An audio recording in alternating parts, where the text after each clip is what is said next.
Всем привет! Вы на канале 13 порций.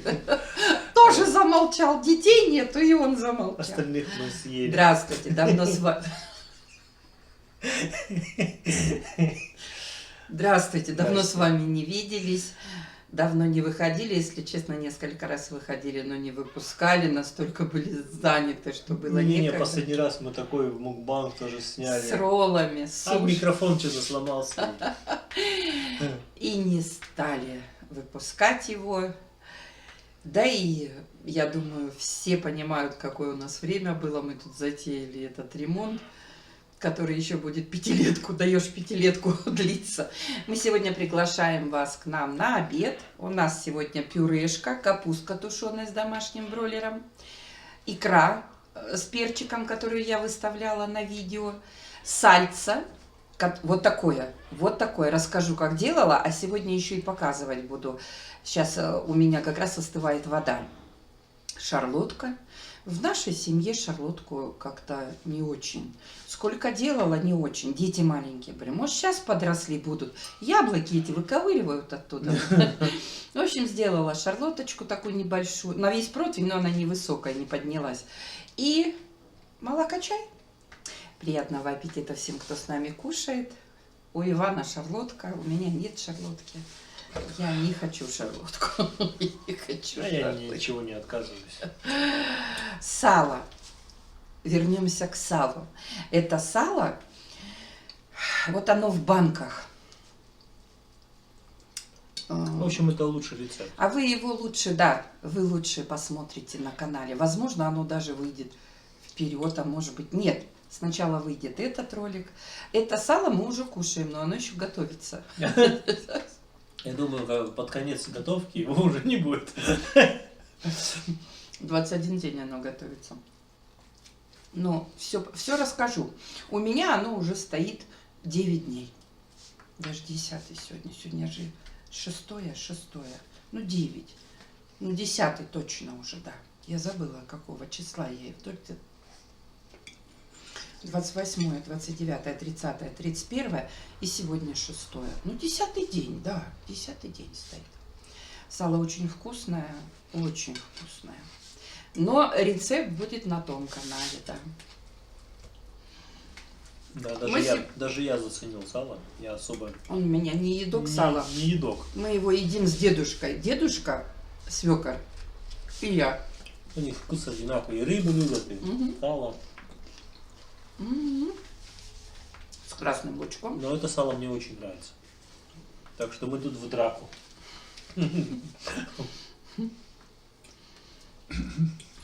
Вопросы буду отвечать. Взяла немного вопросов, но они все такие интересные. Домашние рецепты 1 день назад. Здравствуйте, не знаю, как вас зовут. Приятно, что вы зашли к нам на канал. Мысль такая написана. Дети постарше все понимают. Кушают на камеру не с удовольствием. Видно. Да? На самом деле уже так. Уже с детьми стали снимать меньше. Допустим, когда приезжал домой Владислав, мы накрывали стол. Мы заказывали позы. Он попросил... Ой, позы. Роллы. Мы заказывали роллы. Он попросил. И когда мы стали накрывать стол, мы хотели сделать мукбанг. Но Ульяна сказала: мам, давай просто покушаем. Все. Дважды повторять не надо было. Как бы ребенок сказал, и мы сразу сделали. Вот здесь мы сразу учитываем их мнение. Никогда не идем. Сколько раз торты пекла последнее время. Напеку торты. Думала, мукбанг сделаем. И всегда Ульяна: мам, давай просто покушаем. А я думала, мы просто покушаем. Все, если ребенок сказал просто покушаем, то мы сразу...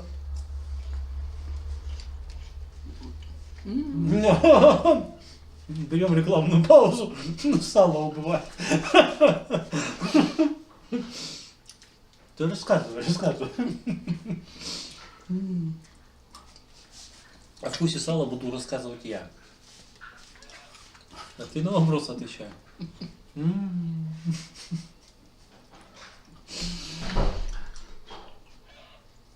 Сало правда вкусное. А вот просто даже не... Оно еще... Его же как? Ну ты расскажешь, ладно. Я его покажу потом. На том канале. 11 детей и наша жизнь. На самом деле объясню почему. Нехотя. У нас с огромным аппетитом всегда кушала Василиса. Валерка кушал хорошо. Владик. То есть они не обращали внимания на камеру, они просто лопали. Но очень добрые люди писали там Владу, что он очень много ест. Хотя кушает он наше. Мы ему никогда куском хлеба не попрекнули. И сейчас мы ему денежку переводим на карточку. Он там себе покупает буквально вчера. Мы так договорились, что у него всегда на карточке будет 500 рублей. Больше сказал не ложить. Положи 500 и все. И страчу заново возьму. Ну, это когда в наряд ходит, покупает себе что-то. Один раз позвонил, написал: мам, можно пирог за 500 рублей? Закажу, тут все покупают, мясной, грибной какой-то. Я говорю, закажи. Прислал фото, 3 кусочка осталось. Ну, так, видать, круглый такой пирог небольшой. Ну, нормальный для одного. Говорит, я уже 5 кусков, говорит, съел. Типа пицца, да? Типа пиццы, только, да, пирогом сделано. Кушает он наше. В общем, получается, дети стали читать комментарии, если коротко ответить на вопрос. Ты же хочешь, чтобы я сало не ела, а? Не, у тебя же там много вопросов. Я боюсь, что я уже все съем. Сало еще 6 литров. И про меня многие комментарии напишут. Ой, извините, пожалуйста, что-то сегодня прям... Сегодня хорошее настроение у всех. Да, коротко, если ответить, и на камере. Вроде бы и хотят. Одна Ульяна только: мам, давай без камеры, допустим. Никто из детей никогда. Все хотят, все радуются. А, видать, все равно на подсознательном уровне где-то вот у них вот это. Хотя я по возможности стараюсь, чтобы дети плохие комментарии вообще не читали. Но я очень редко захожу. Если я зашла, увидела плохие, конечно, я, если из ряда вон плохой, я блокирую человека. А если просто плохой про ребенка, я убираю этот комментарий этот, чтобы дети не читали. Но дети тоже иногда успевают прочитать. Так, дальше. Ваня, насмешил ты меня. Так, дальше. И на этот ответили. Домашние рецепты, опять же. Ну, еще раз здравствуйте. Думала, все ваши дети, но они так между собой похожи на вас. Да, у нас на самом деле такое чувство, вроде бы, такое чувство, что все дети вот как-то на себя, на друг друга похожи и на нас. Вроде бы все разные, но вроде бы все похожи. Ванька, вообще на меня, на маленького, я тоже такой светленький был, бабушка даже говорит. Да. Соляночка вкусная. Да вся вкусная. Капуста тушеная, картошечка домашняя, молочко домашнее, маслица домашняя, курочка бройлер домашняя, капусточка домашняя. Я уже все съел. А зажарку делала на сале домашнем. Во! И вода со скважины. Домашний мукбанг. Дальше. Татьяна Смирнова. Татьяна, здравствуйте. 5 дней вы писали назад комментарий. Простите, что задержались с ответом. Вы, видать, не часто к нам заходите, и у вас такой комментарий. Привет большой семье. У меня один вопрос к родителям на следующей передаче. Я как посмотрю, вас дети уважают, запятая. А почему? Вопрос. Я не знаю. Ты. Не знаю. Интересный вопрос. Почему? Не знаю. Это, наверное, каждый родитель должен себе задавать вопрос. Может быть, у нас дети просто такие. Может быть, нас не за что уважать. Вообще это нормально, мне кажется, вообще, что в семье дети уважают родителей. Это естественно. Поэтому я своих родителей до сих пор уважаю. Да. То есть, ну как бы... Мы даже ставим детям в пример, что папе сколько лет, а он до сих пор остается сыном. Он до сих пор слушается дедушку. И я его слушаюсь, и я их очень уважаю, потому что это семья, которая меня приняла.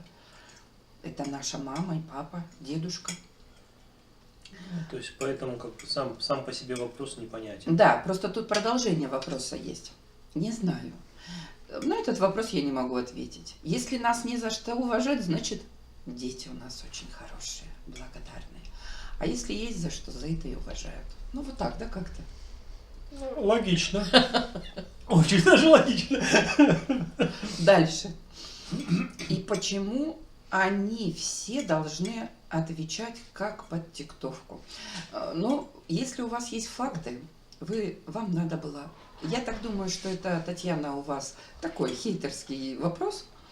Ну, я решила его немножечко разобрать. Сначала хотела просто не отвечать. Потом думаю, прочитаю, отвечать не буду.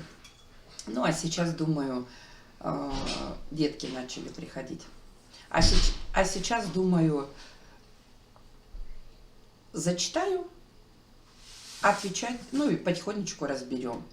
Ну, не знаю. Сейчас я с яблоками отвечу. Конкретно Ну, им факт. просто надиктовывай. Они же с бумажками всегда сидят. На самом деле у нас дети, они в школе такие. Вот в этот раз была на собрании. У нас есть дети такие, как Василиса, допустим. Им хочется, Анютка, им хочется болтать. Но есть дети такие, как Никита, Ульяна, Снежанка, Максим, почти Костя. Костя как бы гиперактивный, но вот на мукбангах они просто молчат. Наверное, было бы, когда вот, допустим, я с Ульяной с одной снимаюсь. Да, ух ты! Разговаривай. Она общительная. Дальше. Почему у них нет своих мыслей? Это, Татьяна, я не хочу отвечать на этот вопрос. Все. Я как смотрела, вы их с рождения так учите. Своих мыслей. Своих мыслей. Ну пусть. Не, вот было бы неплохо, если бы наши мысли у них были. Да. Сколько бы у нас тогда проблем не было. Да. Поэтому не буду отвечать на ваш вопрос, Татьяна. Вам хорошего здоровья желаю. Желаю, чтобы вы видели больше положительного в людях. А может быть, со стороны что-то и кажется. Вот так скажу. Ну, может быть. Дальше. Алла Видовская. Я только зашла на кушай шарлоточку. Я знаю. Я еще для сала место. Я только зашла на ваш канал, такое ощущение, многоточие, страшно стало. Многоточие. Может, я чего-то недопоняла, не судите строго. Алла, мы судить не будем. Допустим, я представляю человека, который воспитывает 2 деток, даже 1 гиперактивного. И когда увидел такое количество детей, естественно, он думает: мама дорогая, никогда в жизни мне столько не надо. Так, я раньше сам так думал. Да, все так думали. Да. Если вы в таком ключе, то я вас понимаю. Не бойтесь, это наши дети, у нас семья. У нас нету балагана дома. Бывает иногда. Бывает. Ну, редко. Да, бывает, но редко. Дальше. Татьяна, вы часто задаете вопросы. Татьяна, Светлана, если не трудно, ответьте, пожалуйста, как совмещаете занятия музыкой и спортом у Снежаны? Планируете ли что-то оставить, или у вас получается все успевать? Или планируете ли что-то еще? Татьяна, вы знаете, музыка и спорт это разное. Я бы не хотела ничего оставлять. Поэтому вот сейчас идет в данный момент составление графика. Сегодня будем совмещать. Сегодня уже 6 число. Но специальность, кто преподает, она составляет график. На специальность она болела. Сегодня будет совмещать. Уже вот пока мы не можем репетитора английского подстроить, нам нужен ее точный график. Уже спорт у нас понятно, что во вторник Снежана будет немножечко запаздывать, потому что сольфеджио будет идти. А специальность, я уж очень ее, 5 детей ходит, я говорю, ну уж давайте Снежану как-нибудь так поставим, чтобы она успевала. У нас получается у Снежаны тренировка вторник, четверг, воскресенье. Но вот во вторник она уже однозначно опаздывает. В воскресенье она не будет опаздывать, ну и в четверг я постараюсь, чтобы она не опаздывала. Сольфеджио это групповая такая тренировка, поэтому не хотелось бы. Групповая, ну группа занимается, поэтому она никак подстроиться под нас не может. У нас специальность подстраиваться. Да, каждый раз такие неудобства. Мы испытываем неудобства. Но...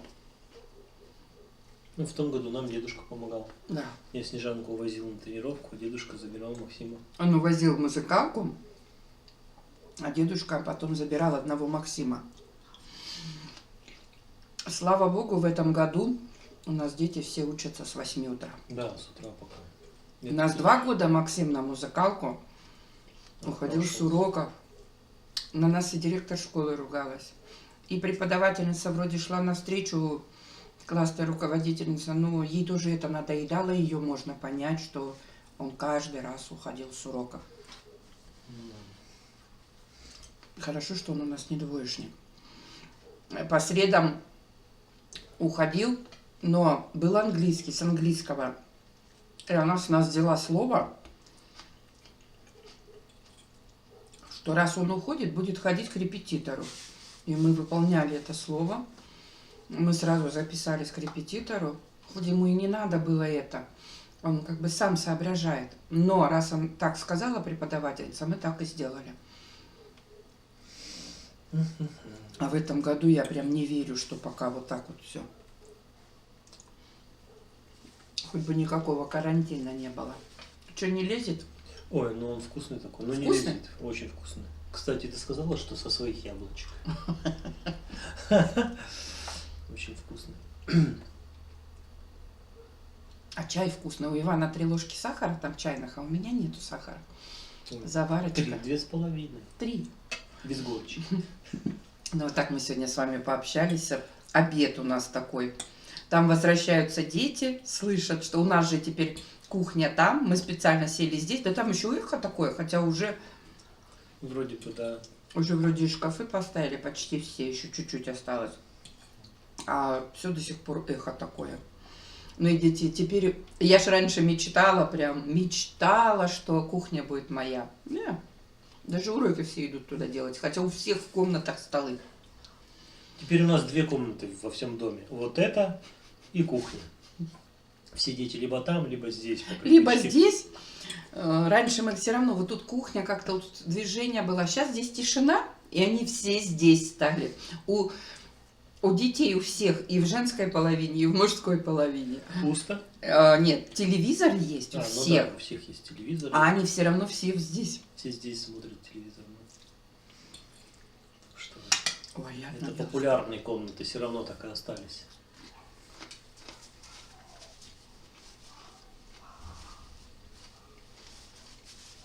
Вчера увезла Ваню в санаторий. И плакала. Расскажу свои чувства. Не ожидала. Вообще не ожидала. Думала, буду плясать. Он такой противный стал в последнее время. Шкодный. Говоришь, нельзя, через секунду это делает. А вчера мы с ним так поехали. Он так со мной разговаривал. В автобусе поспал. Мы, считай, 3,5 часа ехали. Потом мы с ним вышли, гуляли с ним немножко. Я его покормила, ну и поехали. Там его встретили очень хорошо. Хороший коллектив, посмотрим. Сейчас буду звонить туда в 2 часа. Сейчас 12:47, я буду в 2 часа туда звонить. Не помню, то ли после 2 сказали, то ли после 3 звонить. Ну ничего.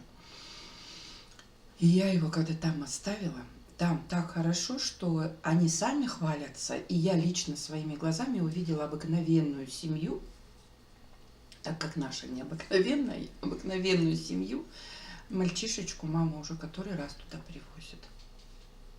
То есть они постоянно ездят. Говорят, что вот так вот люди, кто попробовал, все привозят деток. У некоторых есть возможность на дневное, но вот у кого, как у нас, нету на дневное, что мы только 3 часа с половиной туда едем, 3 обратно. Это только ночь ехать. Приехали такие, да, поели обратно. Ну, там много деток. Вещи там свои в санатории. Да, такой первый раз. Все. От нижнего белья до всего. Единственное, что я оставила, одни пары кроссовок, 2 босоножек. Одни вот в теплую погоду гулять, другие в группе ходить. И оставила курточку, ветровочку. И хотела 2 пары штанишек оставить. Я хотела больше, я хотела еще купить. А привезла только 2, потому что написали: не везите вещи. Но и они одну разрешили только оставить, и все, больше не взяли. И одну курточку кофточку еще на замочке с капюшончиком тоже оставили. Как костюм спортивный оставили, получается. И больше ничего. Игрушки мы накупили новых машин ему разных. Сказали, не надо, а то они тут потеряются. Я говорю, да пусть теряются. Чтобы он пока игрался, а то, говорит, мы их будем обрабатывать, и не все будут играть. Я говорю, претензий никаких не будет, ничего не записывайте. Все, что потерялось, все потерялось. Да и не надо ничего забирать. Мы еще раскраски купили, карандаши. За это они похвалили. Говорят, вот это вы хорошо сделали, что раскрасок набрали и карандаши. А когда вышла, и все, меня такая печаль, такие чувства я испытала первый раз. Интересно, вот прям печаль. Как будто предала ребенка. И думаю, как же, пусть мне потом кто-нибудь опять кидает камни в спину, как же можно оставить ребеночка. Прям хотела пойти вернуться, иду, плачу. А потом дома встала, такси жду, и поворачиваюсь, мамочки выходят, думаю, ну вот же они выходят все от деток, все нормально, они отвели полечиться деток, и все хорошо, хвалятся Анатолий, ну посмотрим. Наши куры пришли сюда, у нас здесь открыто окно, они все сюда пришли, Петька их тут собирает, не дают нам с вами общаться. Они уже кричат, прощайтесь. Очень приятно было с вами опять пообщаться. Приятного аппетита тем, кто с нами чаевничал или тоже обедал, может быть, завтракает, может быть, ужинает. Приятного аппетита. Да, очень вкусно все. Сало вот такое еще раз говорю. Это мы сейчас вот камеру выключим, и я доем. Спасибо, друзья, что заходите. Не, а шарлотка-то вкусная? Шарлотка очень Ты вкусная. просто наелся уже, да? Я очень большую порцию съел. Ты ж разговаривала, а я ел. Ну, у тебя порция чуть-чуть побольше была. Так что, друзья, спасибо, что забегаете к нам. Мы постараемся не пропадать надолго. Не обещаем много. Сейчас полегче стало. Хотя работы еще очень много, как и у всех. Картошка у нас уже убрана, урожай убран, еще капуста, свекла, морковка, это торчит еще. А это мы уже, даже еще огурцы же у меня посажены новые, я же еще да. посадила, воткнула. Ну, уже даже ухаживать за ними неохота, никто ничего не ест. Все скармливаем чушечкам, овощи, фрукты никто не ест. Дети, вот одно дерево из яблок, которое дети всегда любят возле батута, здесь, возле бассейна. Все смотрим. Даже утром, прежде чем пойти в школу, идут за яблоком, а потом идут в школу. Да, это, кстати, удивительно, потому что у нас груши в этом году просто сгнили. То есть все заелись, а у нас такие груши вкусные, никто их не хочет ничего есть. До скорой встречи. Пока-пока, дорогие. Здоровья всем хорошего. Насколько возможно в ваших обстоятельствах.